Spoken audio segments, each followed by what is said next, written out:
पुंडलिक वरदा हरी विठ्ठल श्री ज्ञानदेव तुकाराम पंढरीनाथ भगवान की जय. माऊली ज्ञानेश्वर महाराज की जय. जगद्गुरु तुकाराम महाराज की जय. श्री संत मुक्ताबाईंच्या चरण सानिध्यामध्ये आपला चातुर्मास परिपूर्ण झालेला आहे.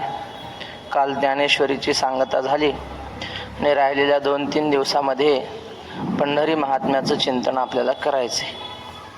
पंढरी महात्म्य कोण्या ग्रंथात आलं तर पंढरी महात्म्याचं वर्णन पुराणांमध्ये आलेलं आहे.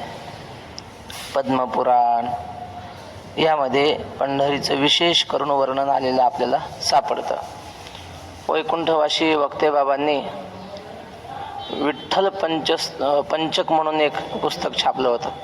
त्यात पांडुरंगाचं विठ्ठल सहस्रनाम, जसं विष्णू सहस्रनाम आहे की नाही तसं विठ्ठल सहस्रनाम आहे.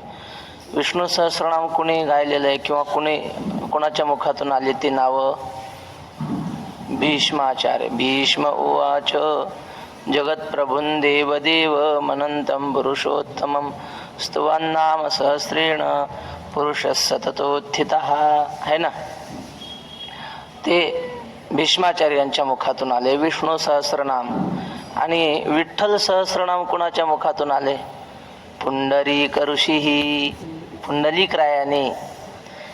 वक्ते बाबा विनोदानं म्हणायचे बरं का, म्हणजे विष्णू सहस्रनामापेक्षा सुद्धा विठ्ठल सहस्रनाम भारी आहे. का भारी आहे? ते म्हणले भीष्माचार्यांना आयुष्यभर थोडीच देवाची सेवा घडली, आयुष्यभर विरोध झाला आणि शेवटी मरताना मग देवाचं वर्णन घडलं, म्हणले देवाची सेवा घडली. पण आमच्या पुंडलिक रायाने आयुष्यभर देवाची सेवा केली. ह्यात असं तरतमभाव भेदभाव घ्यायचा नाही. आपल्या पांडुरंगाच्या सहस्रनामाचा महिमा त्या माध्यमातून विशेष करून त्यांनी सांगितला. तर अशा पद्मपुराण आणखी काही पुराणामध्ये विठ्ठल नामाचा, पंढरी क्षेत्राचा महिमा आलेला आपल्याला पाहता येतो.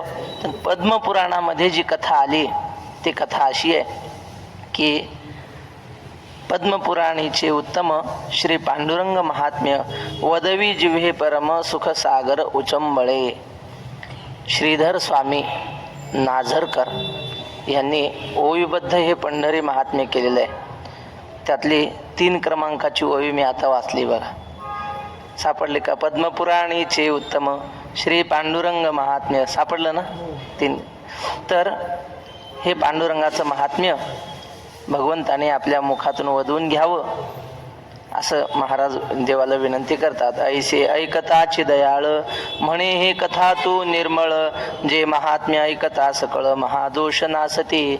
या पंढरीचं महात्म्य नुसतं कानाने आपण ऐकलं तरी आपले महादोष नष्ट होतात. ब्रह्मानंदी श्रीधर श्रोतया विनवी वारंवार पांडुरंग महात्म्य कथा सार येथून आता परिसिजे. ब्रह्मानंदी अत्यंत मोठ्या आनंदाने श्रीधर महाराज श्रोत्यांना विनवतात की आपण सगळ्यांनी अत्यंत लक्षपूर्वक ही कथा ऐकावी. हिमवंत कुमारी होनी सप्रेम शिवासी पुसे पांडुरंग महात्म्य पंढरीसे आवया मेघश्याम काय कारण ते सांगा. हिमवंत कुमारी म्हणजे हिमालयाची मुलगी कोण असेल सांगा? पार्वती. पर्वताची मुलगी म्हणून पार्वती. म्हणून ती पार्वती अत्यंत प्रेमाने एकदा शिवासी पुसे पांडुरंग महात्म्य तिनं महादेवाला हे पांडुरंगाचं महात्म्य विचारलं. पार्वतीचे फार उपकार आहेत. ज्ञानेश्वर महाराज म्हणतात त्या क्षीर कल्लोळा आतो, काय ती ओवी? म्हणजे तिथं सुद्धा पार्वतीनंच विचारलं महादेवाला. ज्ञानेश्वरीत ओवी आहे ना, क्षीर समुद्राचा उल्लेख आहे बघा त्यात. नेनो कै त्रिपुरारी सांगितले जे असं आहे त्या ओवीमध्ये. असं तर पार्वतीनं महादेवाला अनेक प्रश्न विचारलेले आहेत. आणि त्यांच्या संवादातून सगळे ग्रंथ तत्वज्ञान प्रगट झाले. हे पंढरी महात्म्य सुद्धा पार्वतीनं महादेवाला विचारलंय. सहस्र पंढरीसी आवया मेघश्यामा, काय कारण ते सांगा. पंढरीला का आले देव, असा एक अभंग आहे बघा. सखी पुसे सखी येसी, युगे झाली 28, उभाय किला संता मुखी, अद्यापीवर कटावरी कर, भिवरा तीर वाळवंटी संत सभा सभा, देव का हो विटेवरी उभा उभा. म्हणजे वेदाला ठाऊक असेल तर वेदाला विचारू. ते म्हणजे वेदाला नाही माहिती. पुसू नका बाई वेदासी काही, कळलेची नाही, शेष शिणला झाल्या द्विसहस्र जिभा जिभा, देव का हो विटेवरी उभा उभा.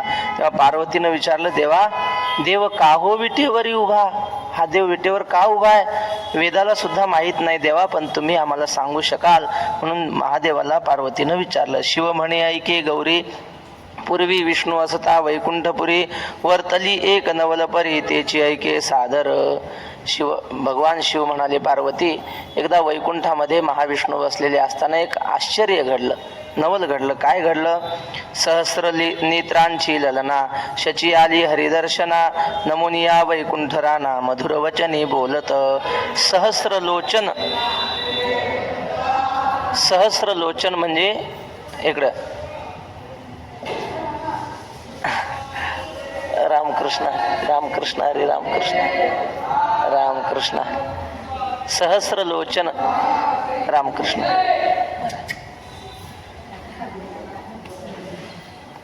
सहस्रलोचन हे एका देवाचं नाव आहे, ज्याला 1000 डोळे आहेत. असा कोण. इंद्र. इंद्राला सहस्रलोचन म्हणतात. तर त्याची पत्नी शची आली हरिदर्शना.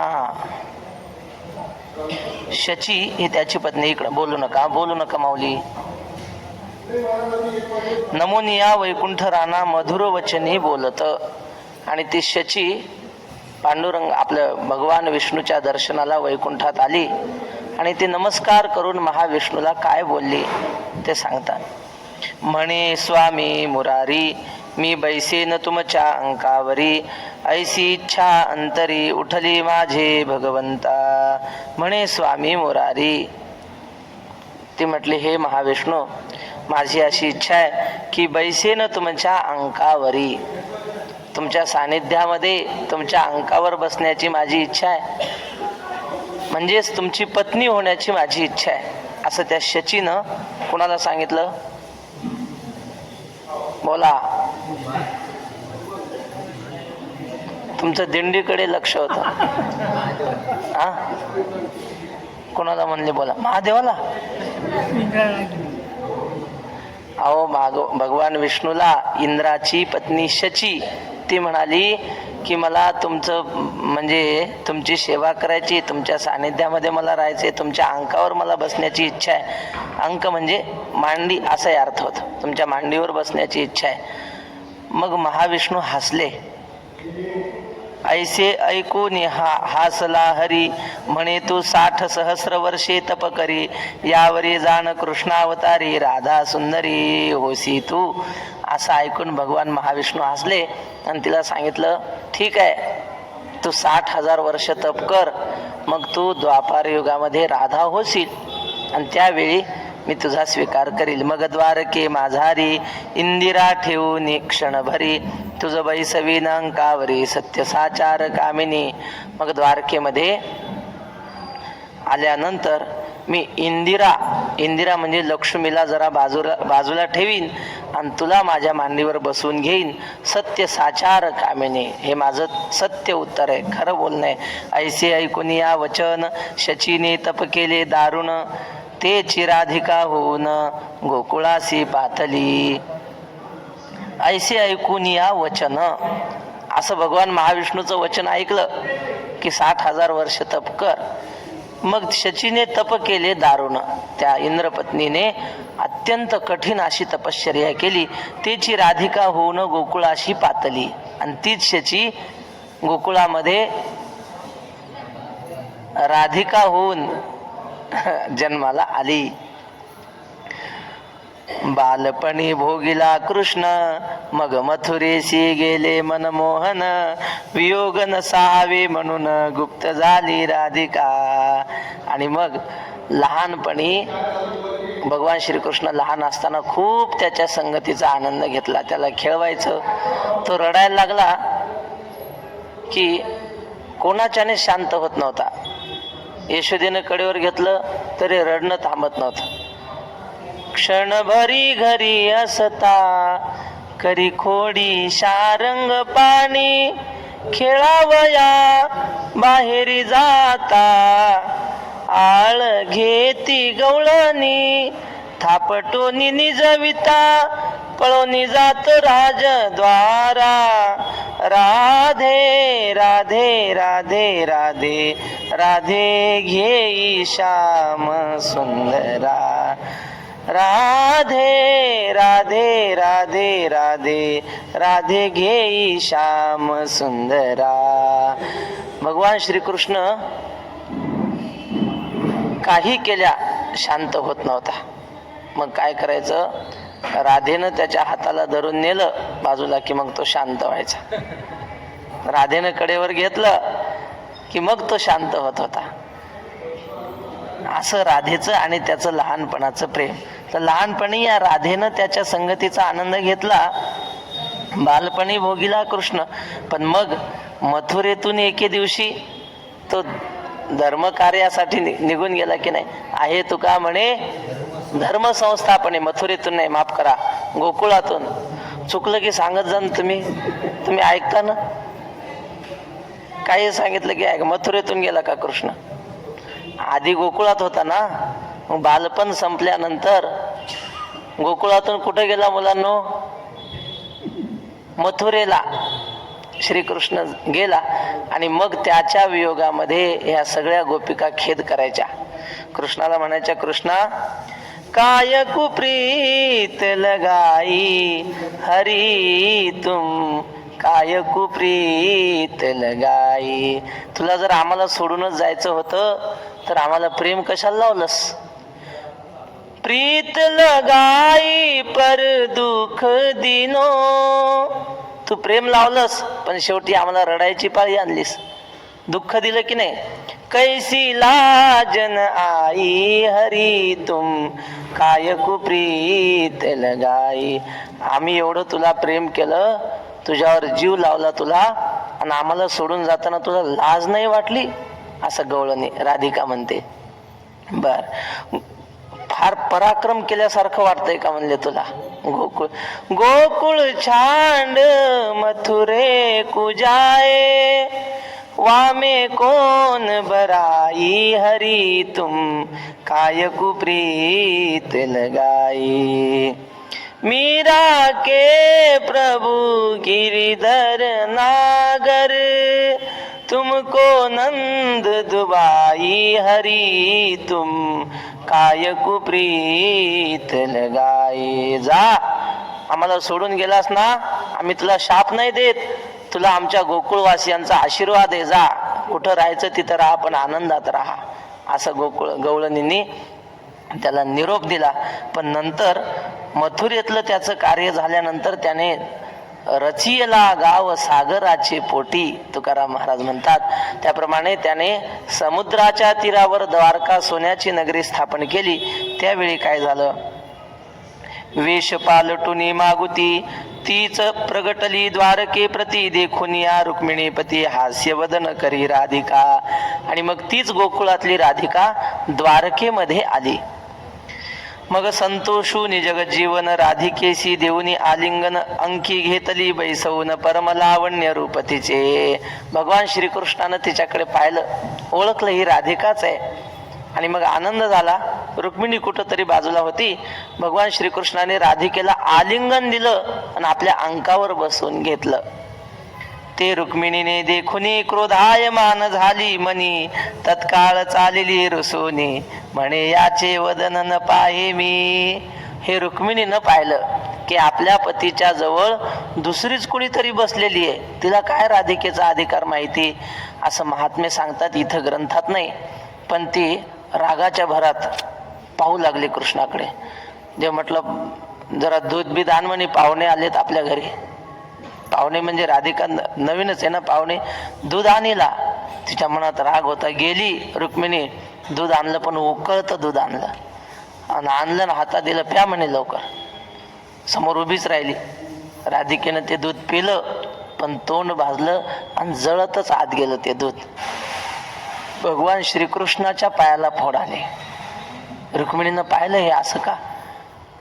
देव म्हटले, रुक्मिणी राधिकेच्या हृदयामध्ये माझे पाय आहेत आणि गरम दूध तिला पाजल्यामुळं माझे पाय भाजलेत म्हणे, मला फोडाला, तिला त्रास नाही झाला. सतत कृष्ण मूर्ती सावळी, खेळे हृदय कमळी, शांती क्षमा तया जवळी, जीवे भावे अनुसरल्या. नाथ महाराज म्हणतात की भक्ताच्या हृदयामध्ये देव बांधलेला असतो, काही केल्यावर तो बाहेर निघत नाही. असा हा श्रीकृष्ण त्याने राधिकेला जवळ बसवलेलं पाहिलं. रुक्मिणीला भयंकर राग आला, रागवली ती आणि मग म्हणली, तत्काळ चालली रुसुनी म्हणे याचे वदन न पाहे मी. तात्काळ रागून रुक्मिणी निघाली, म्हणे या कृष्णाचं तोंड पाहणार नाही आता. पाहून या एकांत स्थान तप मांडिले दारुण, मग शोधावया जगत जीवन येईल आपण या ठाया. आणि एकांत स्थान निवडलं आणि तिथं रुक्मिणीनं तपश्चर्या सुरू केली. म्हणे आता मी होऊन घरी जाणार नाही. त्याने किती फोन केले तरी मी आता घरी जाणार नाही. तो प्रत्यक्ष येईल आणि मला समजावून घेऊन जाईल तरच जाईल, त्याशिवाय जाणार नाही. दंडकारण्य गोदातीर तिचे उत्तर तीर्थ सुंदर, त्याहुनी विशेष अपार दक्षिण दिशे तीर्थ असते.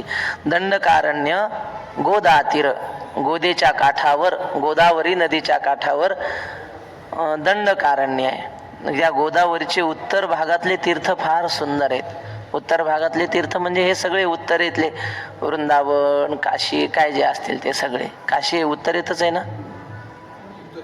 हा, सगळे हिमालयादी सगळे तीर्थक्षेत्र उत्तरेतले अतिउत्तम आहेत. पण त्या उत्तरेतल्या तीर्थापेक्षा सुद्धा 1000 पटीनं दक्षिणेतली तीर्थ सुंदर आहेत असं म्हणतात. कोणती तीर्थ दक्षिणेमध्ये? दक्षिण क्षेत्र कोल्हापूर, काशीहुनी शतगुणे थोर, तेथे बैसता अहोरात्र होय उद्धार प्राणिया.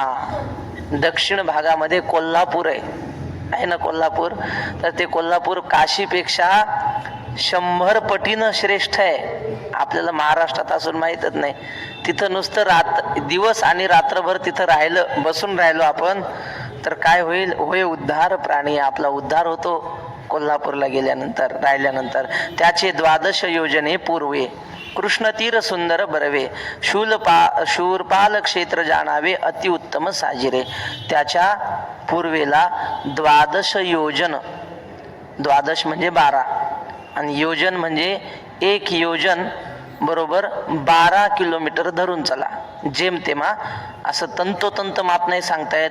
जसं 1 कोस म्हणजे किती किलोमीटर? 3, पण तंतोतंत 3 किलोमीटर नाही म्हणता येत, थोडं कमी जास्त होतं. तसं 1 योजन म्हणजे 12 किलोमीटर, तर 12 योजन म्हणजे किती किलोमीटर झालं सांगा?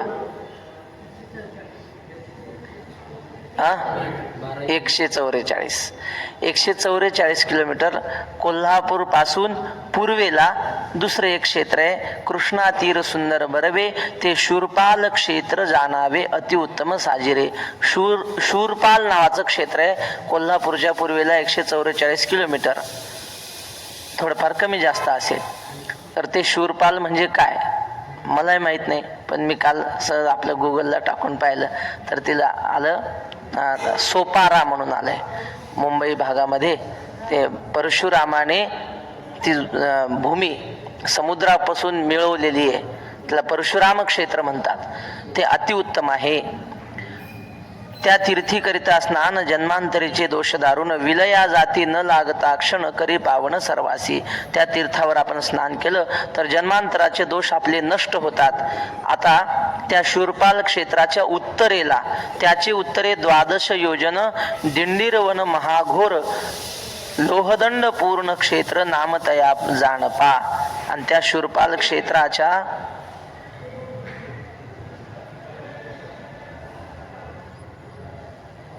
त्याचे उत्तरे, शूरपाल क्षेत्राच्या उत्तर दिशेला, उत्तर म्हणजे कोणते? पूर्व, पश्चिम, हे उत्तर ना, हा.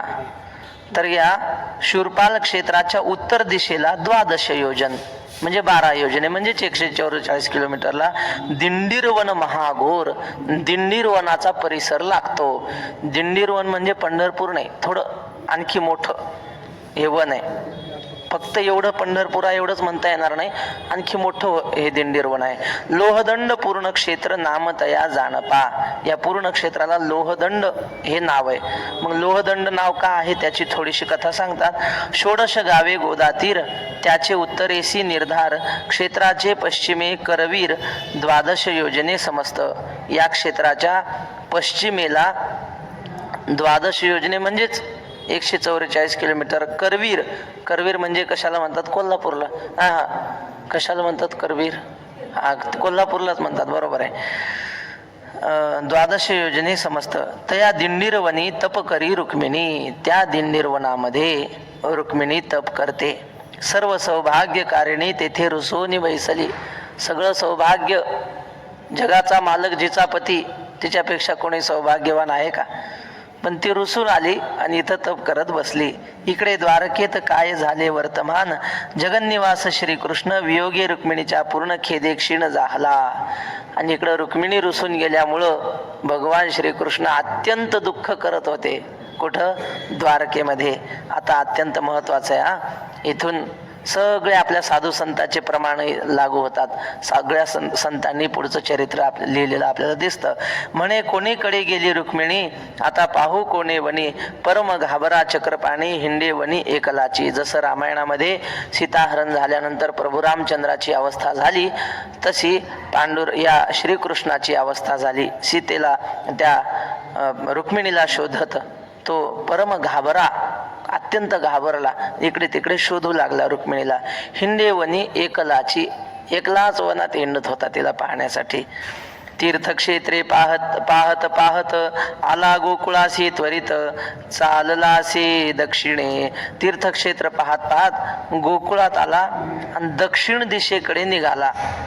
पण गायी राखावयाचा वेत तोची दंड करी घेत, शंख तोची कमंडलू निश्चित झाला विरक्त संन्यासी. पण गोकुळातून येताना मग गायी राखताना त्याने काठी वापरायचं. तो लहानपणी आहे ना, खेळे खेळे काना, खेळे काना, खेळे काना यमुनी तटी, चारी तो गोधने, चारी तो नाही, राखी तो गोधने, घेऊनी हाती काठी, खेळे काना, खेळे काना, खेळे काना यमुने तटी. हातात काठी घेऊन गाई चारायचा आहे की नाही. ती काठी त्याची एकच होती, तिला घुंगर बिंगर लावलेली अशी भारी होती काठी. ती काठी घेऊन निघाला. सोबत गायी घेतल्या, गोपाळही घेतले. आज आपलं भाग्य, गोपाळ आले सगळे. हे सगळे गोपाळ होते, त्या काळातलेच आहेत महाराज. तुकाराम महाराज म्हणतात, आम्ही या जन्मात वारकरी झालो, याचा अर्थ आम्ही मागच्या जन्मात देवाच्या सोबत होतो. जेव्हा तो त्या क्षीर समुद्रात निद्रा करत होता की नाही, तेव्हा आम्ही त्याच्या पायाची सेवा करत होतो. निद्रा करिता होतो पायी, सवेची लंका घेतली तई, त्याने जेव्हा लंका जिंकली तेव्हा आम्ही कोण होतो? वानर होतो. आणि वानर गोवळ गायी सवे चारीत फिरत असो. जेव्हा तो गायी वळत होता तेव्हा आम्ही त्याच्यासोबतचे गोपाळ होतो. आणि आता ह्या जन्मात त्याचे वारकरी झालो, म्हणून हे सगळे गोपाळच आहेत तेव्हाचे. हे सगळे गोपाळ घेऊन तो गायी राखावयाचा वेत गाई राखण्याची काठी भगवान पांडुरंगाची तुम्ही जर स्वयंभू मूर्ती पाहिली ना, तर देवाच्या दोन्ही पायाच्या मध्ये अशी उभी काठी दिसते. ती काठी अशी दोन्ही पायाच्या मध्ये घेऊन उभा राहिलेला आहे तो. तर ती काठी सोबत घेतली त्याने, वीत. तोची दंड करी घेत, तो हातामध्ये दंड घेतला, तो काठी, दंड म्हणजे काठीच. शंख तोची कमंडलू निश्चित झाला विरक्त संन्याशी.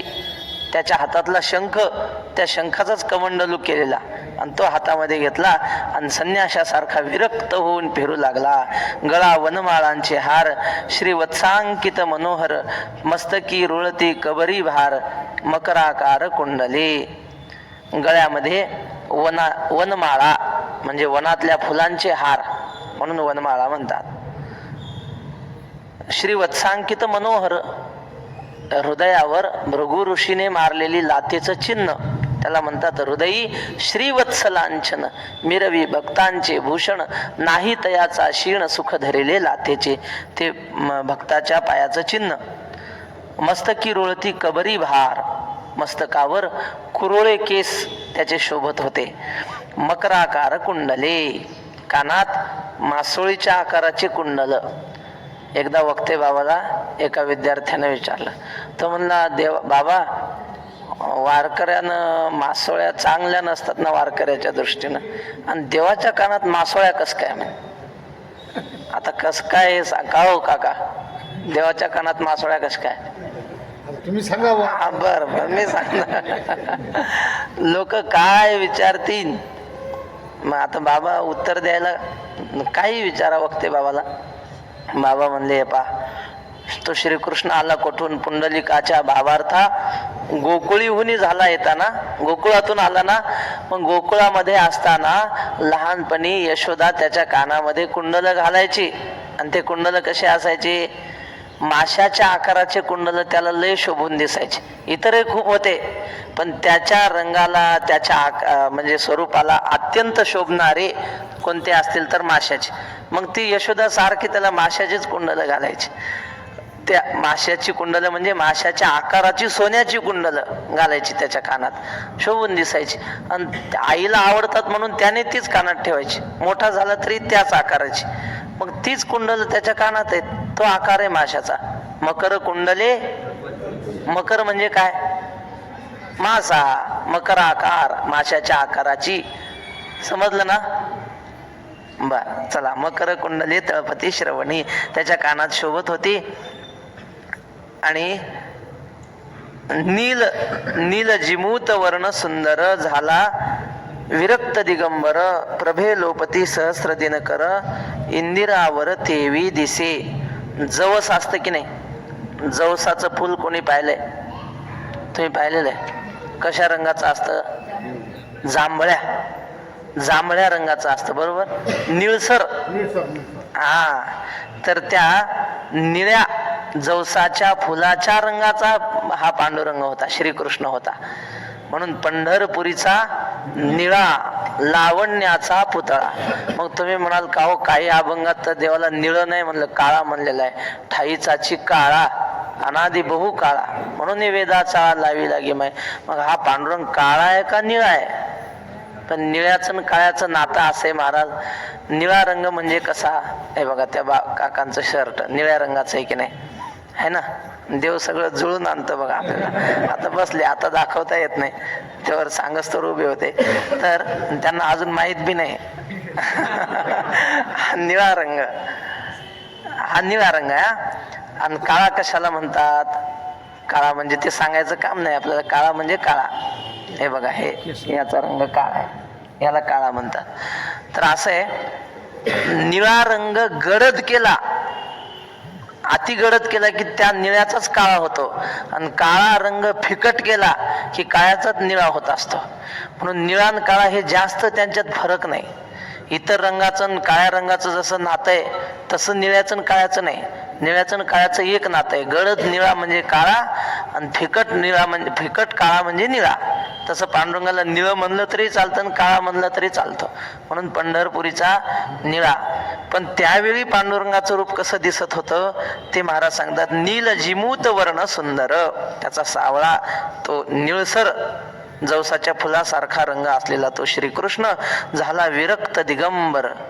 विरक्त दिगंबर झाला म्हणजे राज्यकार म्हणजे राज्यभार जो ऐश्वर्य असतं, सोन्या नाण्याचे अलंकार ते सगळे काढून दिले, काढून ठेवले. आणि कसा आला वैकुंठवासी वक्ते आपलं हे वैद्य बाबा एक श्लोक म्हणायचे, पंढरपूरला कसा आला तो, धोत्रम न पात्रम न तांब्या न वाटी, उभा राहिला पंढरी वाळवंटी. धोत्रम न पात्रम न तांब्या वाटी काही नाही, असाच आला आपला दिगंबर संन्यासी होऊन.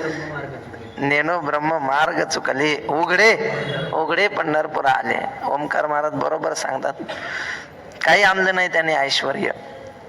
मग प्रभे लोपती दिनकर इंदिरावर तेवी दिसे. त्याचं तेज एवढं होतं शरीराचं की त्याच्या तेजाने सूर्य लोपावा एवढं दैदिप्यमान. तुझी ये निढळी कोटी चंद्र प्रकाशे.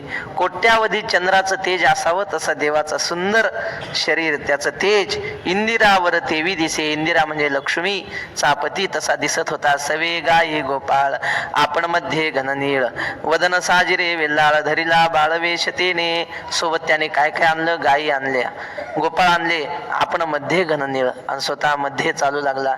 महर्षी व्यासांचे एक वचन आहे, ते म्हणले गो मे सर्वतः संतु गवाम मध्ये वसाम्यहम. माझ्या सर्व बाजूनी गायी असाव्या आणि गायीच्या मध्ये मी बसलेला असावा असं मला वाटतं, असं व्यासांनी लिहिलंय. तसा हा श्रीकृष्ण गायी गोपाळांच्या मध्ये चालत होता. वदन साजरे वेल्हाळ धरिला बाळवेश तेने. त्याचं वदन अत्यंत सुंदर हास्य वदन आणि लहान मुलाचा वेश. लोकांना वाटतं पांडुरंगाची उंची एवढीच कशी काय, अरे ते बाळवेश आहे, पांडुरंग बाळ मूर्ती असं म्हटलंय, बाळवेश आहे त्याचा तो. बघा ना इथं स्पष्ट लिहिलंय की नाही, धरिला बाळवेश तेने. देवाला कोणते रूप घेता येतं ना, बाळवेशही घेता येतं, म्हणजे प्रौढही घेता येईल, कोणते घेता येईल. सुवर्ण वनली सुंदर माझी वेष्टिली या परिकर, जाहला बाळरूपी दिगंबर इंदिरावर स्वामी तो. ज्या रस्त्याने येत होता सुवर्णवल्ली सुंदर, सोन्यासारख्या दिसणाऱ्या वनस्पती, माझी वेष्टिली या परिकर, आणि मध्ये श्रीकृष्ण अत्यंत शोभून दिसत होता त्या रस्त्याने येताना. जाहला बाळरूपी दिगंबर इंदिरावर स्वामी तो, लक्ष्मीचा पती बालवेशामध्ये झालेला आहे. वनोपवने शोधे कमळ नेत्र, तो दृष्टी देखिले लोहदंड क्षेत्र. दिंडीर वन ते सुंदर अति पवित्र जाजिरे. बरेच वन उपवन त्याने शोधले आणि शोधत शोधत कुठं आला, दिंडीर वनामध्ये लोहदंड क्षेत्रात आला. अति पवित्र साजरे ते लोहदंड क्षेत्र, दिंडीरवन अत्यंत पवित्र.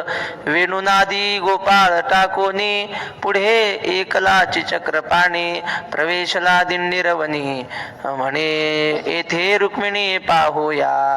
भगवान श्रीकृष्ण इकडून आले, मंगळवेढ्याकडून म्हणजे गोपाळपुऱ्याकडून. तिथं वेणुनाद क्षेत्र आहे. कुठे हो वेणुनाद क्षेत्र? निळामणे गोपाळपुरी, विठ्ठल वेणू वादन करी. विठ्ठल वेणू वादन करी. काय द्रौपद? नारद क्षेत्री पंढरपुरी. निळामणे गोपाळपुरी, त्या गोपाळपुऱ्याच्या जवळ अलीकड विष्णुपद आहे की नाही, विष्णुपदाच्या थोडं पलीकडे नारदाचं मंदिर आहे. तिथं पाण्यात अलीकड पाण्यात त्या नारदाचं मंदिर आहे, म्हणून त्याला नारद क्षेत्र म्हणतात. नारदाचं क्षेत्र त्या परिसराला. आणि तिथंच भगवंताने जरा पलीकड वेणू वाजवला. भगवान श्रीकृष्णाच्या मंदिराच्या तिथं वेणू वाजवला आणि म्हणून तिथं वेणुनाद क्षेत्र म्हणतात त्या भागाला. तर त्या ठिकाणी गोपाळ ठेवलं, गोपाळांना ठेवलं तिथं. गोपाळ राहिले गोपाळपुर झाले असं प्रमाणे वक्ते बाबा म्हणायचे. गाथ्यात कोणाच्या मला माहित नाही, पण बाबा असं म्हणायचे, गोपाळ राहिले गोपाळपुर झाले. तिथं गोपाळ राहिले म्हणून त्याला गोपाळपूर म्हणतात. महाराष्ट्रात फक्त 2च गावात गल्ल्यांची गोपाळपूर नाव आहेत, एक पंढरपुरात आणि एक आळंदीत. तुमच्या गावाकडे आहे का गोपाळपूर नावाचं गल्ली? नाही. पंढरपुरात तिथं गोपाळ राहिले म्हणून गोपाळपूर. वेणुनादी गोपाळ टाकोनी, पुढे एकलाची चक्रपाणी, हा देऊत पण आहे बरं. देऊत पण श्रीकृष्णाचं मंदिर आहे, वैकुंठ गमनास तिथं, आणि त्याला गोपाळपूर म्हणतात तेवढ्या भागाला. चला, वनोपमने शोधी झालं ते. हा तिथं आला आणि म्हणे येथे रुक्मिणी पाहूया. बरोबर का? कुठे गेलं ते? हा, वेणुनाद गोपाळ प्रवेशला दिंडीर वनी. आणि तिथं गोपाळ ठेवले आणि स्वतः एकटा दिंडीर वनात आला. शिरला या वनामध्ये. वनी नाम घेऊन बाहे, अहो रुक्मिणी क्षीराब्धी तनये, पद्मनेत्रे मम प्रिये, आलीस काय येथे सांग पा. या वनामध्ये शिरला आणि रुक्मिणीला मोठ्या मोठ्याने हाका मारू लागला. रुक्मिणी रुक्मिणी म्हणून मोठ्या मोठ्याने हाक मारत होता. पद्मनेत्रे मम प्रिये, तू का इथं आलीस? परमसुंदर लागले वन, अशोक चंपक सगन, जाई जुनी रातांजन, बकुल शेवंती मोगरे. अत्यंत सुंदर वनामध्ये झाडं होती. अशोकाची झाडं होती, चंपकाची होती, अत्यंत दाट.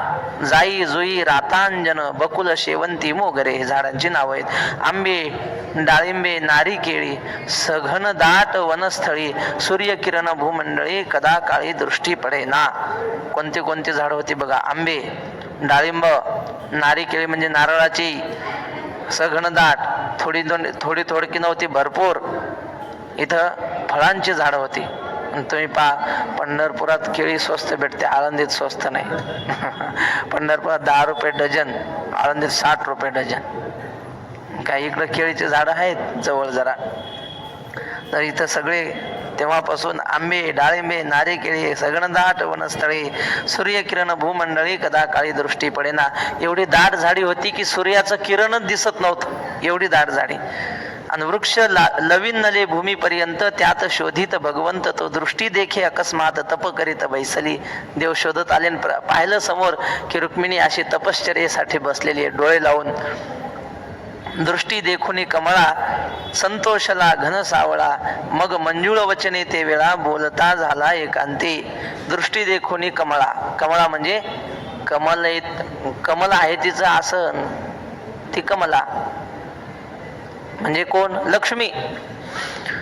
तर ती लक्ष्मी म्हणजेच रुक्मिणी त्याने पाहिली आणि संतोषला घन सावळा, संतोष, समाधान वाटलं त्याला.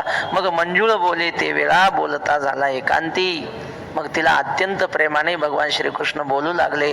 काय म्हणाले? म्हणे पद्मनेत्रे कामिनी, का आलीस येथे रुसुनी, बैसलीस घोरवनी, काय म्हणून प्रिये तू. म्हणले हे कमल नेत्रे, पद्म म्हणजे कमळ, कमळासारखे नेत्र असलेले रुक्मिणी, तू इथं का रुसून आलीस आणि एवढ्या घोर अरण्यात तू एकटी का बसलीस? नाही मनुष्याचा संचार, सूर्य किरण न दिसे अनुमात्र, ऐसे हे वन घोर, का सेविले प्रियत्वा. अगं इथं कोणी माणसं नाहीत, कोणी नाही, तुला भीती वाटत नाहीत का? एवढ्या घनदाट अरण्यात तू का आलीस? मग ते म्हणे इंदिरा, अरे तू कोण कोठील वेशधरा, परांगणेसी चतुरा, प्रिया म्हणून बोलसी. रुक्मिणीनं ओळखच दाखवली नाही. कोण आहेस म्हणली तू? मला म्हणतोस कामिनी, प्रिय असं म्हणतोस, तुला काय आहे की नाही? परस्त्रियेला कामिनी म्हणतोस असं म्हणून तिनं ऐकून न ऐकल्यासारखं, असं म्हणजे ओळख न दाखवल्यासारखं केलं. काही भगवंताचे भयधरी, प्रिये म्हणसी परनारी, बहुतेक आहेस परद्वारी, बाळपणापासून. ती म्हणले अरे काही देवाची भीती धर, दुसऱ्याच्या पत्नीला आपली पत्नी म्हणतोस?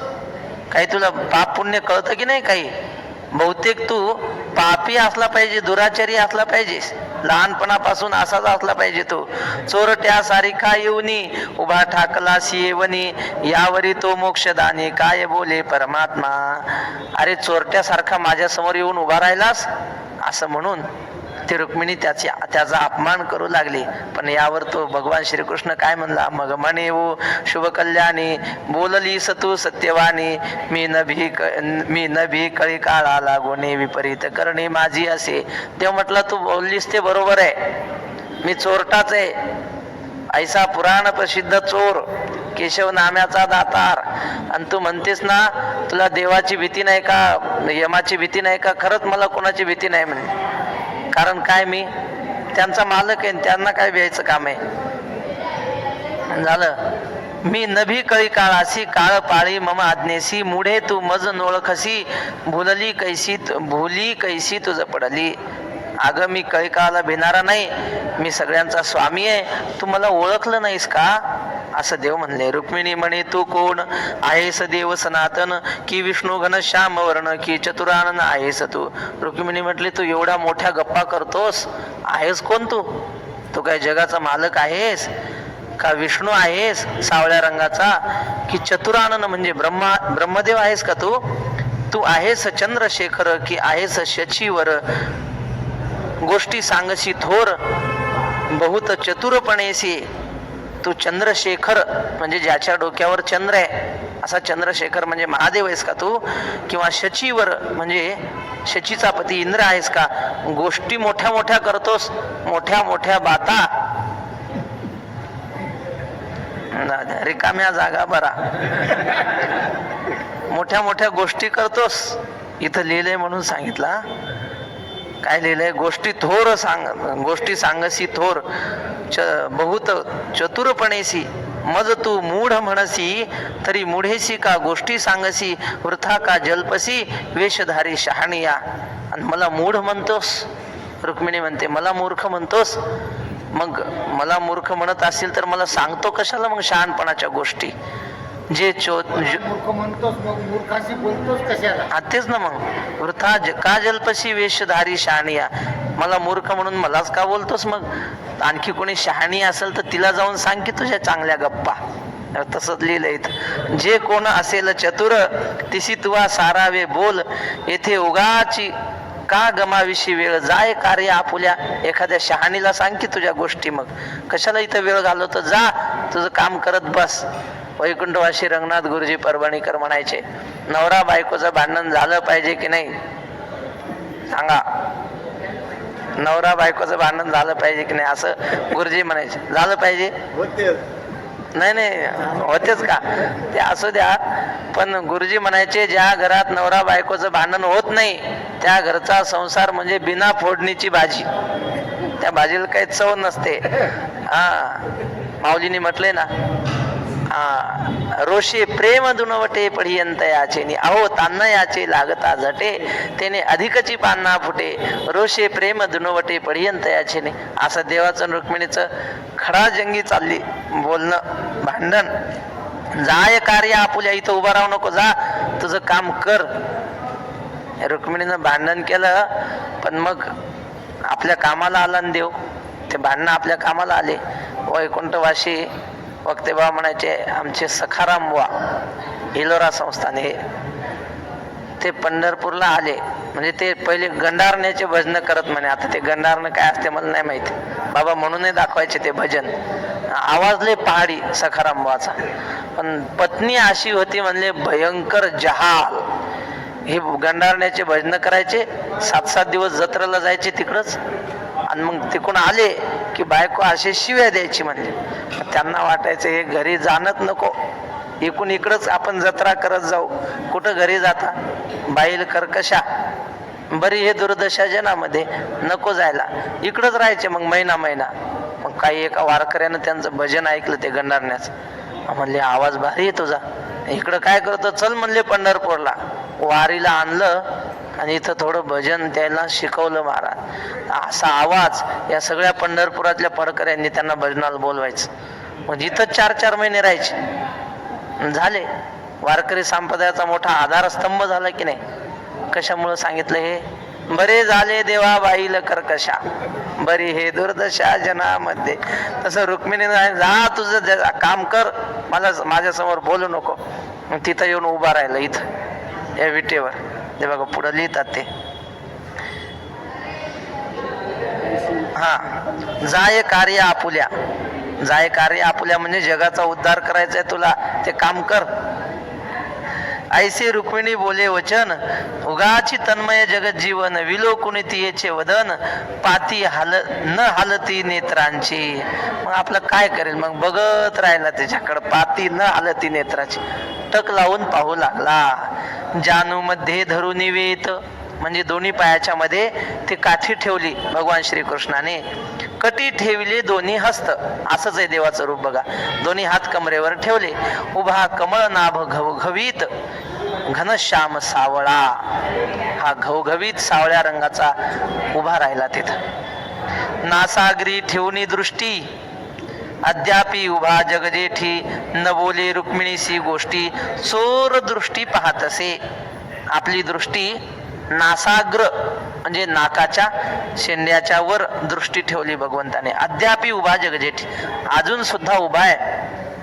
अन्न बोले रुक्मिणीसी गोष्टी, तिनं सांगितलं बोलू नको मला, नाहीत नाही. मग तोय बोलला नाही, गप्प उभा राहिला.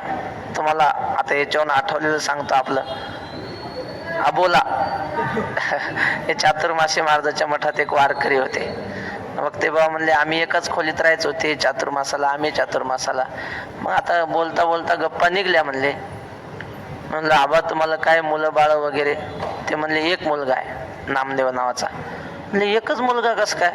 मग त्यांनी घटना सांगितली. म्हणले विवाह झाला, एक मुलगा झाल्यावर पती पत्नीचं भांडण झालं. ती म्हणली माझ्या बापानं श्रीमंताची मी असून तुमच्यासारख्या भिकाऱ्याच्या पदरात मला बांधलं. म्हणे भांडण झाले, काही बोलतंय माणूस, बोल नका म्हणे मला. झालं, म्हातारा बोलला नाही, म्हातारी बोलणे, दोघं म्हातारे झाले, मरून गेले पण मरे पण बोलले नाही. तिनं जेवायची वेळ झाली की ताट वाढायचं, आंघोळीला पाणी ठेवायचं, पण शब्द बोलायचा नाही एकूण एकाला.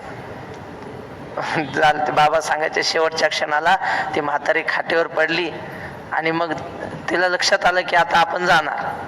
त्या नामदेवला म्हणजे तो मुलगा होता ना त्याला बोलवलं आणि त्याला म्हटले जा तुझ्या बापाला बोलव. आला म्हातारा काठी टेकवत. त्याला म्हणले का हो तुम्ही माझ्याशी जन्मभर बोलले नाही, मी आता काय देवाच्या घरी तुमचा आबोला घेऊन जाऊ का? म्हणे माझ्याशी दोन शब्द बोला.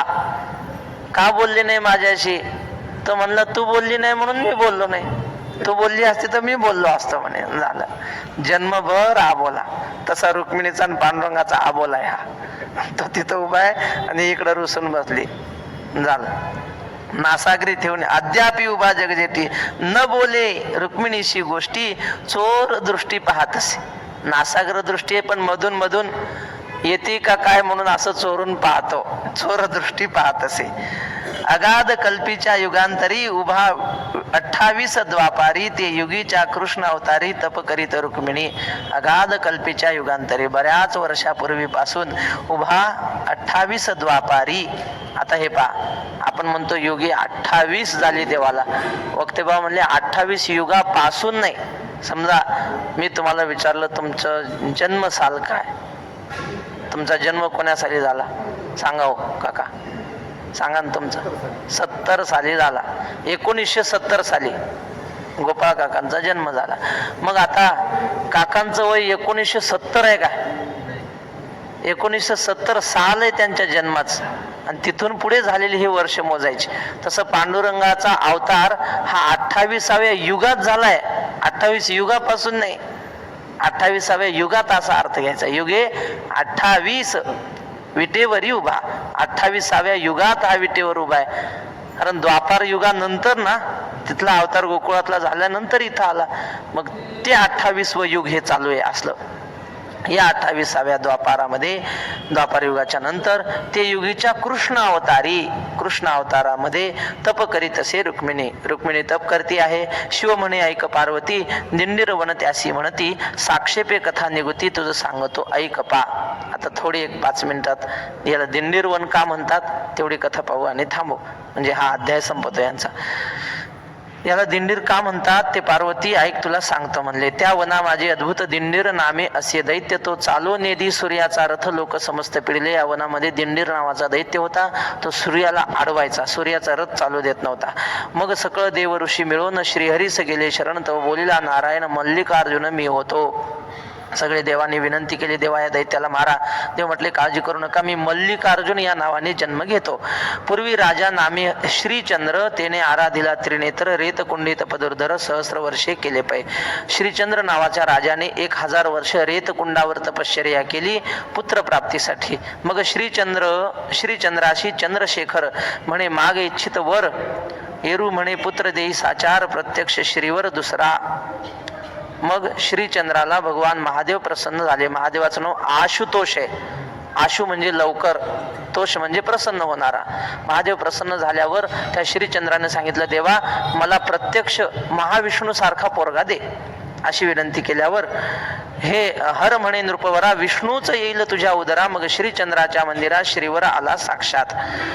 महादेव म्हटले, अरे हरी म्हणजे विष्णू सारखा काय म्हणतो, विष्णू तुझ्या पोटाला येईल असं म्हणून त्याच्या पोटी भगवान विष्णूचा जन्म झाला. श्रीवराच्या पोटी. नाम ठेविले मल्लिकार्जुन 20 वर्षे झाली. अपूर्ण मृगयेकरिता दिंडीर वन प्रवेशला अकस्मात. त्या मुलाचं नाव मल्लिकार्जुन ठेवलं आणि 20 वर्षाचा झाल्यावर तो शिकार करण्यासाठी मल्लिकार्जुन या दिंडीर वनामध्ये आला. दिंडीर दैत्य मल्लिकार्जुन सहस्र वर्षे युद्धगहन झाले परिदैत्य दारुण नाटोपेची सर्वता. आणि मग त्या दिंडीर वनामध्ये मल्लिकार्जुन आणि जो दैत्य होता, कोणता तो दिंडीर नावाचा दैत्य, त्याचं आणि त्या मल्लिकार्जुनाचं सहस्र वर्षे म्हणजे 1000 वर्ष गहन भयंकर युद्ध चाललं. मग गदा प्रहारे करूनी दैत्यासी मारी मल्लिकार्जुन प्राण जाता मुखे स्मरण म्हणे हरिहरा कैसे झाले. आणि शेवटी एक गदा मल्लिकार्जुनाने जोराने मारली आणि मग तो मरणप्राय अवस्था त्याची झाली. आणि मरता मरता हरिहरा हरिहरा असं त्याच्या मुखातून नाव आलं. आणि मग मरताना नाव आलं की देव प्रसन्न होतो. अंतकाळी ज्याच्या नाम आले मुखा तुका म्हणे सुखा पार नाही. अंतकालेच मामेव स्मरण मुक्त्वा कलेवरम यह प्रयाती त्यजम देहम सयाती परमाम गती. भगवान प्रसन्न झाले. नाम स्मरताचे जगन्नाथ देहांती प्रगटला अकस्मात म्हणे प्रसन्न झालो मागत्वरित एरू बोलत से प्रेम भरे. नामस्मरताचे जगन्नाथ. देवाचं नाव ऐकल्याबरोबर देव प्रगट झाले आणि म्हटले, बाबा तुला काय वर पाहिजे ते मागून घे. कोणाला म्हणाले असं? दिंडीर नावाच्या राक्षसाला म्हणाले. लोहदंडी माझा मृत्यू झाला. लोहदंड नाम या क्षेत्राला येथे नगर नायकू असे असो वहिला मल्लिकार्जुन अंश तुझा. तो म्हटला, देवा लोहदंडामध्ये माझा मृत्यू झाला या क्षेत्रात, म्हणून याला लोहदंड क्षेत्र म्हटलं जावं. बर, येथे नगर नायकू असो वहिला मल्लिकार्जुन अंश तुझा. देवा हे महाविष्णू तुझा अंश म्हणजे हा मल्लिकार्जुन मला मारण्यासाठी आला की नाही, तर ह्याने मला मारून हे क्षेत्र निर्भय केल्यामुळं या क्षेत्राचा नायक मल्लिकार्जुन पाहिजे. कुठे मल्लिकार्जुनाचं मंदिर? महाद्वारात तिथं, म्हणजे आपण त्या दर्शन बारीच्या तिकडं जातो ते तिथं महादेवाचं मंदिर इथं समोरच आहे. इथं म्हणजे महाद्वाराच्या तिथं नरहरी महाराज मंदिराच्या समोर. बस आमने सामने जाय तटीच. मल्लिकार्जुन अंश तुझा. हा मल्लिकार्जुन म्हणजे तो मल्लिकार्जुन आहे ज्याने दिंडीर दैत्याला मारलं आणि दिंडीराने मागून घेतलं, देवा या मल्लिकार्जुनाला इथला नायक करा या क्षेत्राचा. तीर्था नाम सूर्य तीर्थ. या समोर तीर्थ आहे की नाही, त्याला सूर्य तीर्थ म्हणावं. सूर्य तीर्थ कुठे आहे? नदीच्या पलीकडे. हे पुंडलिकरायाच्या समोर एक वाडा दिसते की नाही पलीकड, त्या वाड्यात आहे तिथं सूर्य तीर्थ. आपण जातच नाही कधी तिथं. भगवान श्रीकृष्ण आले ना, जसे गोपाळपुऱ्याला पाऊल उमटलेले आहेत तसे तिथं बी आहेत. उद्या आपण पाहू जे काही येईल. तिथं देवाचा पाय उमटलेला आहे. तिथं एका भक्ताने, कोणते भक्त होते? वल्लभाचार्य. हा, तर ते वल्लभाचार्याने तिथं साधना केली आणि त्यांना भेटायला देव गेले. ते पाय उमटलेले आहेत आणि ते स्थान आहे ना असं खाली भुयारात आहे. असं म्हणजे खाली पायऱ्या उतरावं लागतात. या चंद्रभागेच्या पेक्षा सुद्धा खाली त्यांची हे गुफा आहे. तिथं आहे, जाता येतं दर्शनाला. सकाळी 12 वाजेपर्यंत, संध्याकाळी 5च्या नंतर ते मंदिर उघडं असतं. बघा कधी योग आला तर या जाऊन. समोरच आहे आपल्या पुंडलिकरायाच्या समोर. त्यालाच संध्यावळी तीर्थ म्हणतात आणि त्याला सूर्य तीर्थ म्हणतात. तिथं आहे सूर्य तीर्थ. हा, कुठं गेलं? नाही क्रमांक सांगा ना. 65. लोहदंडी मज मृत्यू झाला. लोहदंड या नाम या क्षेत्राला येथे नगर नायको असो मल्लिकार्जुन. तीर्थ नाम तीर्थ नाम सूर्यतीर्थ. दर्शने प्राणी होय मुक्त. आता तुम्ही म्हणाल हे सूर्यतीर्थ तिथे तुम्हाला कोणी सांगितलं? हे ग्रंथात तर नाही. या वक्ते बाबाचं ते गणेश महाराज राजपूत आहेत की नाही आपले, इथं माधुकरी वाटतात, हे संध्याकाळी कबीर महाराजाच्या मठात त्यांनी लक्षात ठेवलं ते बाबांनी सांगितलेलं. त्यांना मी विचारलं, आता त्यांनी सांगितलं हे तीर्थ कुठे आहे, ते तीर्थ कुठे आहे ते. कारण आता त्यावेळी तर हे जागा म्हणजे अशा नव्हत्या ना. आता अमळनेरकर महाराजांचा मठ, आता आपण म्हणू शकतो की तिथं बिंदू तीर्थ आहे अमळनेरकर महाराजांच्या मठात, पण हा ग्रंथ लिहिला तेव्हा थोडाच मठ असणार आहे ना. म्हणून आता आपल्याला त्या जागा अलीकडच्या महात्म्याकडूनच कोणाला तरी विचारले पाहिजे. तर तीर्थनाम सूर्य दर्शने प्राणी होय मुक्त. मग गदेने झाला मृत्यू गदा तीर्थ सत्य नाम येथे. गदेने मृत्यू झाला म्हणून गदा तीर्थ म्हणा. ती गदा पडली ना, मल्लिकार्जुनाने गदेनं मारलं त्याला, ती गदा टाकून दिली. ती गदा जिथं पडली त्याला गदा तीर्थ म्हणतात. आणि ते गदा तीर्थ कुठं आहे? पुंडलिकरायाच्या समोर. आपण असं पूर्वेकडे तोंड करून उभं राहिलो की असं उजव्या हाताला मोठा ओटा आहे चंद्रभागेत, दगडी ओटा. काय हा तो ओटा ढासळलाय जरा आता, पण मोठा ओटा आहे ना, ती जागा म्हणजे गदा तीर्थ आहे. बर 65. मज गदेने झाला मृत्यू गदा तीर्थ सत्यनाम येथे. त्या गदेने मला मृत्यू झाला, ती गदा तिथं पडली म्हणून त्या तिथल्या जागेला गदा तीर्थ म्हणा. ही गदा जे आलिंगिती तयांशी नाही पुनरावृत्ती. येथीचे मृत्तिकेने निश्चिती पिशाचे पळती ऐकपा. ती गदा जिथं पडली त्या गदेला जे आलिंगन देतात, आता ती गदा तिथं नाही बा. गदा कोणी ठेवली असेल, कुठं नेली असेल, काला किती काळ झाला त्याला, ते गदा नाही. पण त्या जागेची येथीचे मृत्तिकेने निश्चिती पिशाचे पळती. कोणाला भूत लागला असेल ना, तिथली जाऊन माती लावायची त्याच्या अंगाला, अंगातले भूत जातात. वारकरी सांगतात बरं का, म्हणले पुंडलिकाचं नाव पुंडलिक वैद्यराज पूर्वी साधिले साधन. वैद्यराज म्हणले म्हणजे काहीतरी असेल की नाही पुंडलिकरायात. वैद्य कोणाला म्हणतात? जो रोग घालवतो त्याला पुंडलिकराय वैद्य आहेत. वारकरी म्हणतात कोणाला जर रोग झाला असेल, त्वचा रोग वगैरे, त्याने पुंडलिकरायाच्या जवळची माती लावायची अंगाला. लोक तिथं लावून तिथं जाऊन शॅम्पू लावतात, साबण लावतात. लावू नये. एक दिवस आपण पंढरपूरला येतो, घरी रोज साबण आहेतच की. घरी इथं साबण लावून नये तीर्थात. आपण साबण लावून आंघोळ केली की परिसरातलं सगळं 100 फुटापर्यंत पाणी प्रदूषित होतं की नाही ते. म्हणून लावू नये. लावायची असेल तर वारकरी म्हणतात वाळू लावा चंद्रभागेतली, अंगातले सगळे दोष रोग निघून जातात. कारण पुंडलिक वैद्यराज आहे म्हणून. तर तिथली माती जरी अंगाला लावली त्या भागातली तेवढ्या, तर अंगातले भूत निघून जातात. माझ्या नामे करून यासी म्हणत दिंडीर वन. स्वामी तुवाही येथे राहून हे वन उद्धारावे देवा. माझ्या नावाने हे क्षेत्र ओळखलं जावं दिंडीर वन म्हणून, आणि तू सुद्धा इथं कायमचं राहून जगाचा उद्धार केला पाहिजे. हरी म्हणे तो मागितले ते मी सर्व दिधले. मग दैत्याशी चतुर्भुज केले तत्काळ नेले वैकुंठा. देवाने त्याला तथास्तु म्हणून सगळे वर त्याचे दिले आणि त्याला चतुर्भुज करून वैकुंठाला नेलं. दिननिर्वनासी होता अवतार. रुक्मिणी तपकरी दुर्धर म्हणून या श्रीधर उद्धरावया आला तेथे. रुक्मिणी रुसून आल्यामुळं या दिननिर्वनामध्ये भगवान श्रीकृष्णाचा हा अवतार झालेला आहे. तर त्याला श्याम चरण श्याम नयन दोन्ही हस्ती धरुणी जगन. रुक्मिणीचे पाहत वदन तन्मय होणी राहिला. 2-4 ओळी राहिल्या फक्त, घाबरू नका. श्यामचरण श्याम नयन, सावळ्या रंगाचा, सावळ्या चरणाचा. याला पांडुरंग का म्हणतात? पांडुरंग असं कारणाने म्हणतात, देवाचे अनेक नाव आहेत ना, त्यातलं पांडुरंग एक नाव आहे. म्हणजे हा गायी चारून संध्याकाळी यायचा गोकुळामध्ये, आणि मग त्या गायीच्या पायाची धूळ उडायची. गायी काय 10-5 थोड्याच होत्या, 9 लाख गायी. आणि त्या गायी चालायला लागल्या की हे धूळ उडायची. तेव्हा डांबरी रस्ते नव्हते ना. संध्याकाळची वेळ, सूर्य असा पश्चिमेला गेलेला, लाल किरण सूर्याचे आणि गायीच्या पायाची पांढरी धूळ. ते धूळ श्रीकृष्णाच्या सावळ्या चेहऱ्यावर बसायची आणि पुन्हा ते तांबडे किरण त्याच्या तोंडावर पडायचे. हे तांबडे किरण, पांढरी धूळ, सावळा रंग हे मिळून पांढूर भुरकट असा श्रीकृष्णाचा रंग दिसत होता. पांढूर म्हणजे भुरकट, पांढरट रंगाचा त्याचा चेहरा दिसत होता, म्हणून पांडुरंग हे नाव तेव्हाच आहे, म्हणून त्याला पांडुरंग म्हणतात.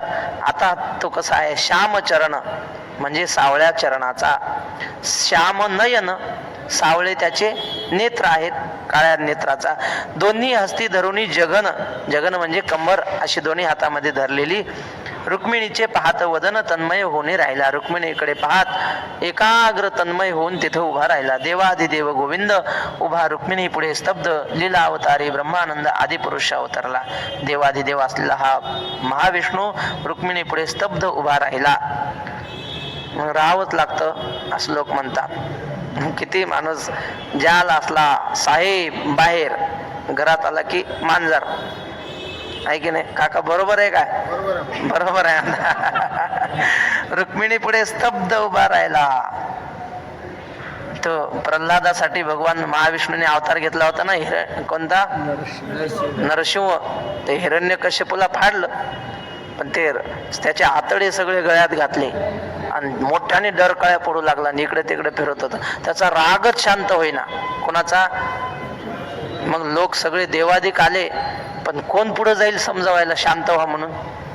मग काही देव म्हणले, पा माणूस किती रागावलेला असला, नाही नाही नाही, देवादेवात आधी झालं, तू पुढे जाय. तो म्हणे तू पुढे जाय. सगळे देव म्हणले, सगळ्यात आधी कोण्या देवाची पूजा होते? गणपतीची. गणपतीला म्हणले चला मोदक खायला बरे पुढे येतात, चला आधी त्याला समजूत घाला.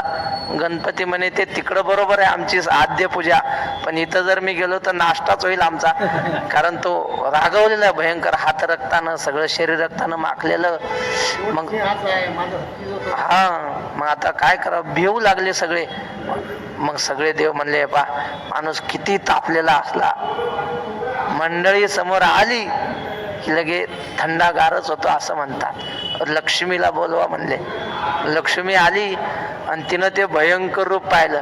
ती म्हणले हे आमचे मालक नाहीत म्हणे, ओळखलंच नाही तिनं, निघून गेली. जाऊ द्या, कशासाठी आठवलं हे.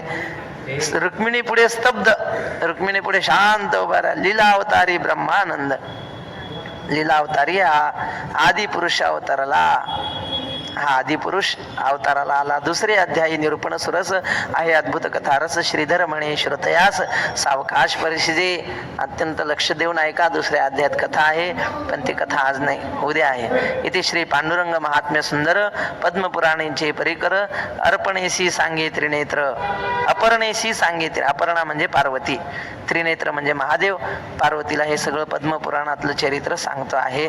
प्रथमोध्याय गोड हा. श्री पांडुरंगार्पणमस्तु. श्री गुरुचरणा अरविंदार्पणमस्तु. श्री गणेशाय नमः. पूर्वी लोहदंड क्षेत्री जाण, जन्हू नामा एक ब्राह्मण, निष्पाप सात्विक सज्ञान, जितेंद्रिय सत्यवादी. मग आता उद्या पुंडलिक रायाचं चरित्र आहे. पुंडलिक रायाच्या आईबापाचं नाव ध्यानात ठेवा. लोक लय विचारतात. जन्हू त्यांच्या वडिलांचं नाव, आईचं नाव काय? गोदावरी असं नाव दिलंय. उद्याच्या चरित्रात आपण पाहू. नाथरायांचे पण अभंग आहेत, सगळ्या संतांचे अभंग आहेत. जसं जगातली एकही लेख अशी नसते की तिनं माहेरचं वर्णन केलेलं नाही. अशी लेख सापडेल का तुम्हाला माहेरचं वर्णन न करणारी? तसं असे एकही संत नाहीत की त्यांनी पंढरपूरचं वर्णन केलेलं नाही. सगळ्या संतांनी पंढरपूरचं तोंड भरून वर्णन केलंय. आपल्याला 2-3 दिवस वेळ आहे, जेवढं पाहता येईल तेवढं